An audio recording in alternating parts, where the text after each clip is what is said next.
Hey guys, Sax here. Just a reminder that this is a segment broken out from this week's podcast where we did all listener questions for the entire show. So if you have any pressing questions that you want us to answer, make sure to leave them in the comment section below and let us know what you think of this, if you want us to sprinkle these in or if you just want us to do more in the future. All right, enough said, let's get into it. We're going to move on now to our final viewer question for the day by Long Raider Knight. It says, how does the attribute transfer on artifacts work? I seem to keep transferring the wrong attributes, and how do I know which artifact I want to transfer to? So, Orion, I actually just recently figured this out for myself. I was wondering if you would just do a deep dive for us. You could kind of show the viewers what that looks like.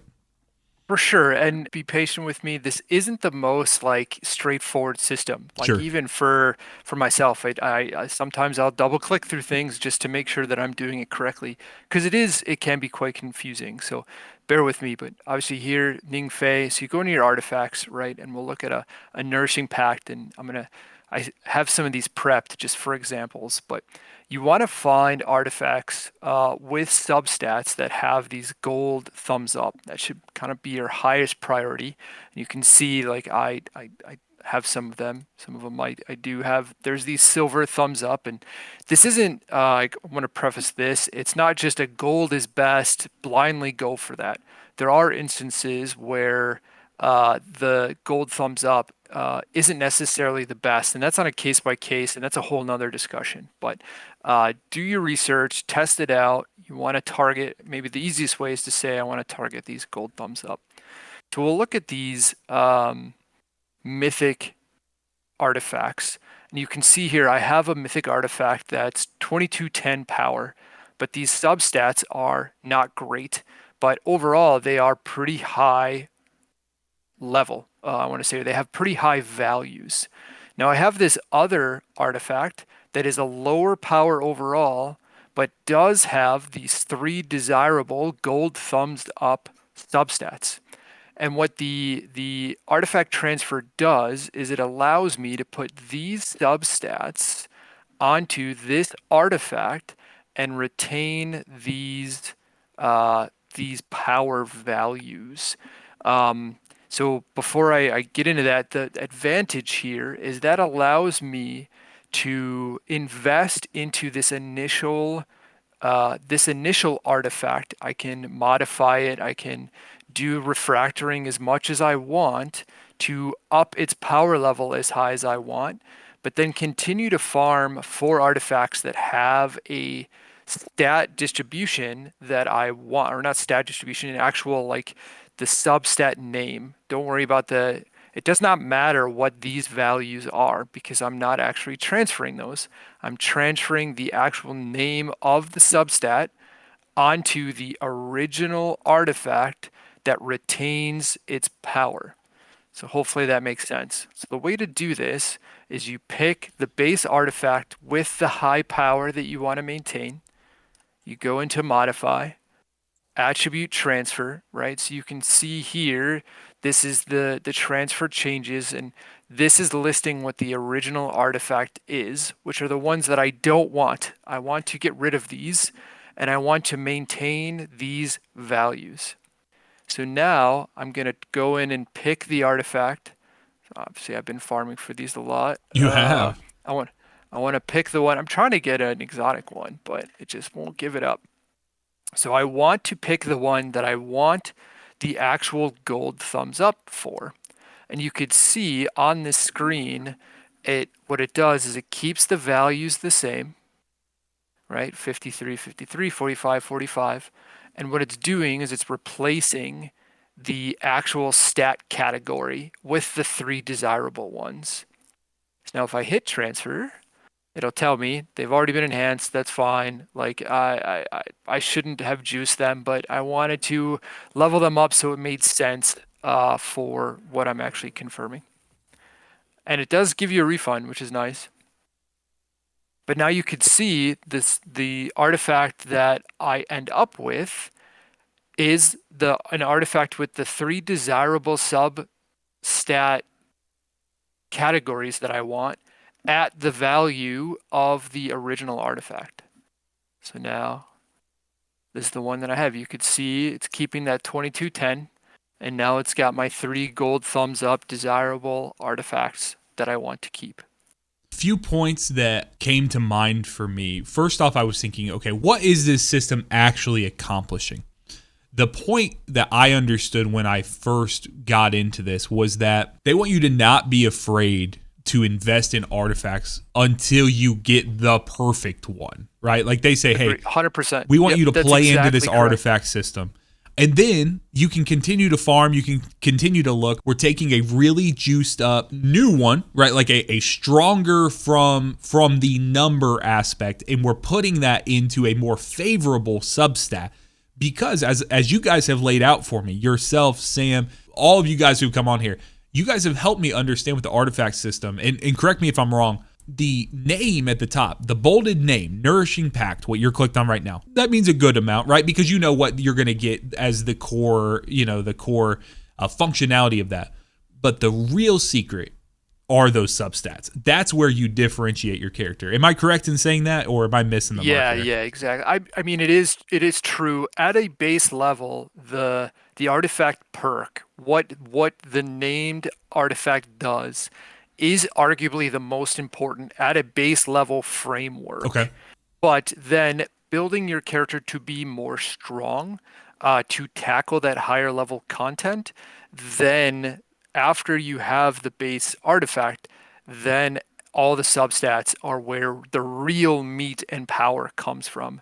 But I want to be clear here, because what this does, like having a perfect substat, like just saying that one of these, right? Because this has all thumbs up, it's not saying that this is more important than the right substat, right? So you want to have the right synergistic build with the way your artifacts work with each other. But then yes, especially from a leaderboard stance, the big differentiator is not just the power, but what these actually do. Because I can invest in any one of these nourishing packs that I have and get more power potentially, but the more optimized and the higher the overall tier that you have of these desired stats, the better. And that is a kind of, even getting deeper into this, you can see like in the 2 weapon sides of this, you want these to match between the 2 as much as possible. And you can see weapon enhancement is on both of these artifacts. Super boost is on both of these artifacts. Ability is on both of these artifacts. And that's how I'm able to get to this tier 9 power, or this tier 9 level. And you could see the difference between like a tier 5, which is the highest you will get if it's only on one artifact, is plus 4.5% damage. But going up to a tier 9, I get 10%, which is more than double what you get at a tier 5. So it's, yes, it is very important, these substats, as well as what tier that they are. And so one last thing I want to show about the artifact system. This is a more timely tip. So we're going to have just a few days after this comes out, but if you're watching this right now and let's say you're building into some sort of arc character, you can go into Morgan's Prey right now, and there is a very high chance from common rewards to get an arc exotic artifact mod just by clearing and opening these common rewards. And so come in here if you're looking for these, play the event. This is something that has, it was refined a little bit, from the first time. I remember the rewards felt a little more enticing to me the first time, but actually it seems like the sentiment when it comes to these events that are coming back into the game, having high chances for these rare rewards, I think that is a fantastic way to go about it. I understand that they're trying to hold up a digital economy and make sure that they don't tip things off kilter too much. I mean, if they would have put something like this exotic artifact mod boost, or if they would put maybe even a higher exotic drop chance just so we could get some dupes in maybe the sparrow racing event, like that's something that I did not engage with at all. If they wanted to do something like that, I think that that's a great way moving forward. What are your thoughts on them having, because you just talked about, right? Like it's an RNG system. You're farming a ton of these exotic artifacts and trying to get this. What do you think about them using these little free events to kind of juice that grind a little bit, or even just change it a little bit, right? Like it gets us out of singularity chaos and it puts us in somewhere else. What are your thoughts on that? Yeah, I love this idea, right? I think that using these events for alternative methods of farming are a great idea. Like you said, it gets us out of the chaos mines. It gets us to log in every day. Mm-hmm. It gets us to interact with modes that most people don't interact with on even a weekly basis. Yep. I hadn't done Morgan's Prey since the last time this event came around. Sure.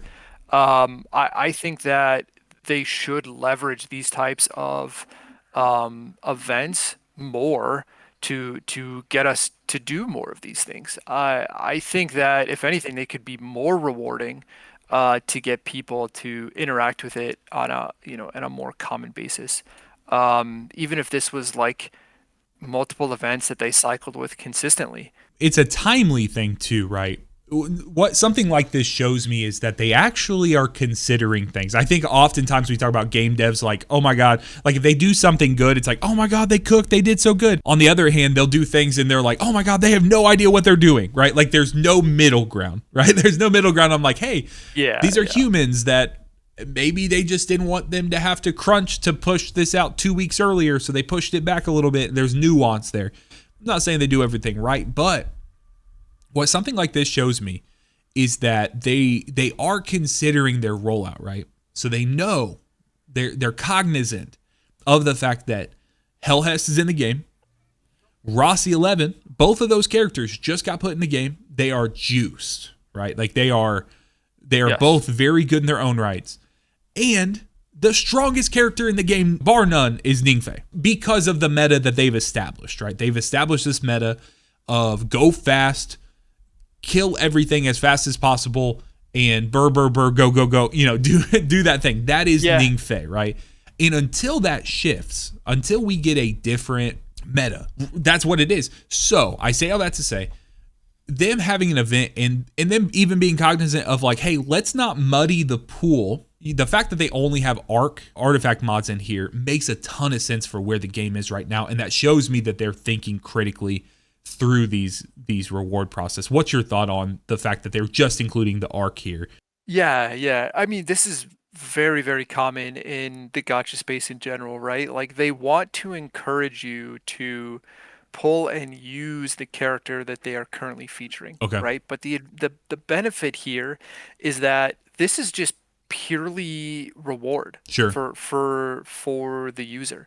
While it's not saying because they don't include a solar or a void, that's not a detriment to the they're not saying Morgan's Prey has arc shields, right? I mean, because that's pretty common as well, where they say these event type things will then be purely related to the character to further entice you. Yep. This is just saying, hey, here's this extra reward. Yes, it's arc.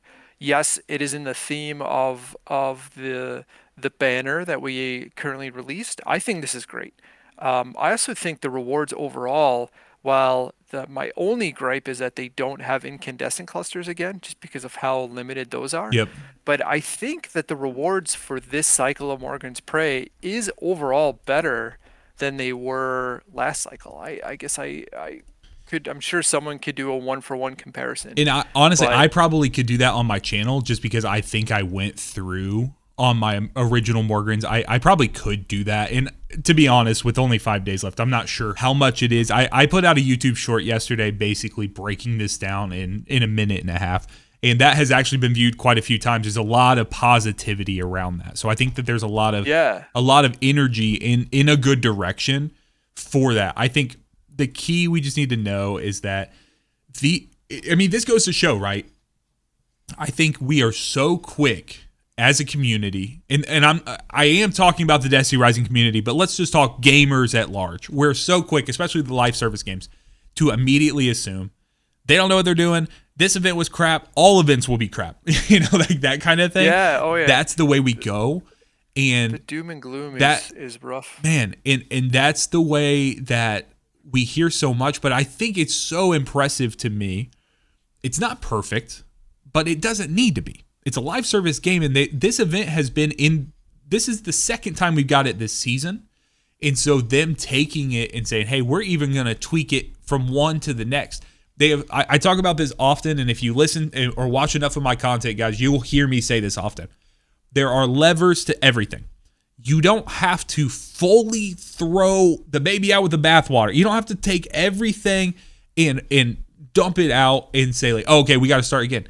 Hey, let's look at this screen. Let's look at the event of Morgan's Prey. What didn't feel good last time? What felt good last time? Okay, let's tweak the things that didn't feel good. Let's enhance and boost up the things. People liked being able to get exotic rewards. Okay, what does that actually look like in the economy we have in the game? The concept that we don't play a lot of Morgan's Hunt. Like when we don't play a lot of Morgan's Prey. So when Morgan's Hunt comes back, get people in here. Okay, well, we're seeing that they juice up these modifiers. It's actually hard, right? Like it's hard when you get into some of these higher difficulties and you really have to min-max, make sure you're hitting your bonus. You're getting these things. I don't think there's an issue of them locking it to 5. It's a free event, 5 keys a day for them locking to that. I think that there's a good middle ground for that all. And I think that if they continue to show that they're going to do these little tiny tweaks over time, then this comparison we make so often to a game like Destiny 2, even in a bad state right now, Sam made a great point the other day. We were talking while we were doing our Morgan's Hunt runs. He said if Destiny 2 dropped today, it would be one of the most impressive things to ever come out. Like just in its current state, like as a video game, like we would be so impressed. We just have such a long tail to to judge off of. And so we're doing that a little bit with Destiny Rising. I know a lot of people who are D2 players coming over, things of that sort. But that's why I love hearing your gotcha perspective on it, saying things like, hey, no, it makes sense for these events to pull in and be like, hey, ARC characters, we are all ARC right now. I think focus is a good thing for a game of this sort. What do you think that too? Oh, I do. Well, and to be fair, like there's a lot of gacha games that they could go exclusively ARC. Like there's a lot of like gacha games in general will typically hard force a like to even like have a good time at this, you need this character. Where thankfully like Rising has gone that we're gonna do 2 elements, right? Where like Yep. yes, you do really want ARC, but I mean just think of the way Calamity Ops is right now. The meta is 3 ARC characters and they're Yep. solar shields. Like there are ways around it where it's not even a way around it. It's the best path forward is to just completely ignore it and brute force your way through it. Yep. I think that they've done a very good job of like encouraging you to follow their current banner path, but not saying you're gonna hate your playtime if you don't do Yeah. this. And I think Morgan's Hunt as a whole, while yes, they changed the rewards, I think it's good. I think it's good to try new reward paths, open it up a little bit. I think the biggest miss really that they have here is that they're only offering 1 photon Yeah. versus like they had 4 incandescent clusters, I believe, last Yep. time. They should offer more photons. And I think the other thing is they could offer you a choice engram Yeah. instead of a random engram, right? But that's little things, little things. I think the photon is the bigger miss. I don't even mind the 5 keys a day Mm-hmm. because, like I said earlier in our talk today, they need to give you a reason to log in every day, Sure. and just saying, hey, 5 keys a day, log in, play your thing, spend your pinnacle. I think that's okay. Because what would typically happen, and this again is very prevalent in gachas, they will dump all of the content on day 1. People spend all day chugging through that content, Yep. and then they complain for the rest of the event that they have nothing to do. No, not Um, us. We would yeah. I never, mean, bro. We would well, never. and I'm one of those people, right? Like Yep. you wanna to do all of that content. It's pretty common to get it in 2 parts, like we've seen from this seasonal content, Yep. where they'll split it up in a way to, you know, tell us that we need to chill a little bit and save some for a latter day. Well, I think that's one thing with the dev update that they gave just a few days ago was they were discussing they basically said, hey, we hear you that you guys feel that there's not enough for endgame, and that they're increasing some of the dev timelines, you know, as far as the rollout for things and things of that sort. So, guys, that's basically my top level thoughts on this Morgan's Hunt event and just our state, right? Like the state of the game, these events that are going to roll into it. Just, you know, what does it look like to get these mid-season events, these things to keep us logging in and doing all this?